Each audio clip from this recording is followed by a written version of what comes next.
Hello viewers, welcome to my kitchen.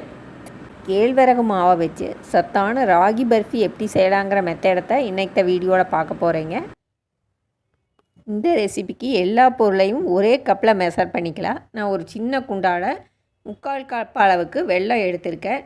அதே அளவுக்கு ராகி மாவு எடுத்திருக்கேன். அந்த 3/4 கப் அளவுக்கு வெல்லத்தை ஒரு பெரிய குண்டால் மாற்றிக்கலாம்.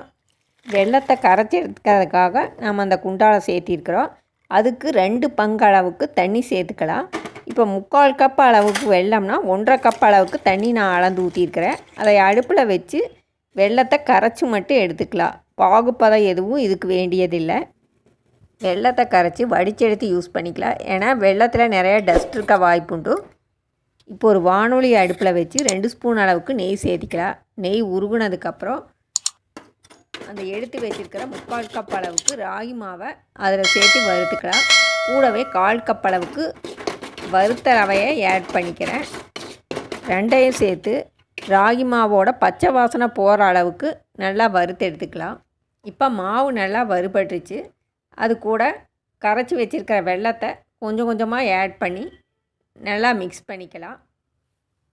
ராகி மாவு வறுபட்டதுக்கப்புறம் அடுப்பை ஆஃப் பண்ணிக்கலாம். வெள்ளை கரைசலை மாவு கூட ஆட் பண்ணி நல்லா கட்டிலாம் மிக்ஸ் பண்ணதுக்கப்புறம் அடுப்பில் வச்சுக்கலாம். ஃப்ளேமை மீடியமில் வச்சு இந்த ஒர்க்கை பண்ணுங்கள். இது ரொம்ப குயிக்காகவே கெட்டியாயிரும்.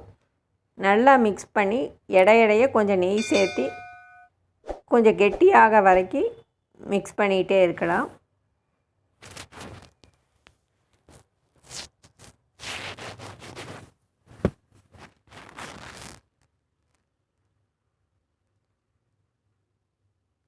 இப்போ நல்லா கெட்டியாகிடுச்சு பாருங்கள். சட்டியில் ஒட்டாத பக்குவம் அறையில் அடுப்பை ஆஃப் பண்ணிக்கலாம். இப்போ இதைய ஒரு நெய் தடவிய பிளேட்டுக்கு மாற்றிக்கலாம். வெந்த ராகி மாவை அதில் ஆட் பண்ணி நல்லா டேப் பண்ணி விட்டுக்கலாம்.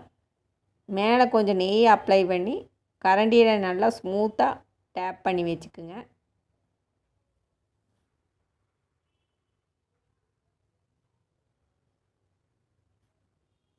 இந்த மாவை நல்லா சமப்படுத்தி விட்டுட்டு கொஞ்சம் இது ஆறுற வரைக்கும் டைம் கொடுக்கலாம். அதுக்கப்புறம் இதை கட் பண்ணிக்கலாம்.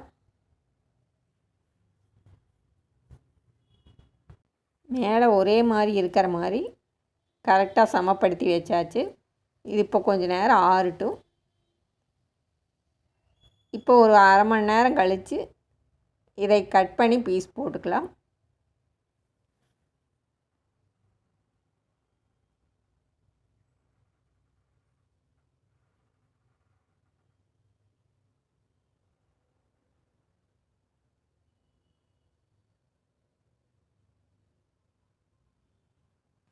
உங்களுக்கு பிடிச்ச ஷேப்பில் நீங்கள் கட் பண்ணி எடுத்துக்கோங்க. நான் ஸ்கொயர் ஷேப்பில் தான் கட் பண்ணுறேன். இப்போ ரெசிபி ரெடி ஆகிடுச்சு பாருங்கள். இதை வேறு ஒரு பிளேட்டுக்கு மாற்றிக்கலாம். கேழ்வரகு மாவில் கால்சியம் சத்து, இரும்பு சத்து அதிகமாகவே இருக்குது. அட்லீஸ்ட் வாரத்தில் ஒரு நாளாவது சிறுதானியத்தை ஏதோ ஒரு வகையில் உணவில் எடுத்துக்கணும். இப்போ சத்தான ராகி பர்ஃபி ரெடி ஆயிடுச்சு. இந்த ரெசிப்பியை நீங்களும் வீட்டில் செஞ்சு பார்த்துட்டு எப்படி இருக்குங்கிறத கமெண்ட்ஸை கீழே ஷேர் பண்ணுங்கள். நம்ம சேனலில் ஏற்கனவே மில்லட் ரெசிபீஸ் நிறையா போட்டிருக்கேன். அதனுடைய லிங்க்கு டிஸ்கிரிப்ஷன் பாக்ஸில் தரேன். அதை பார்க்காதவங்க அதை விசிட் பண்ணி பாருங்கள். அது உங்களுக்கு ரொம்பவே யூஸ்ஃபுல்லாக இருக்கும். இந்த ஹெல்த்தியான ரெசிப்பியை எல்லாத்துக்கும் ஷேர் பண்ணுங்கள்.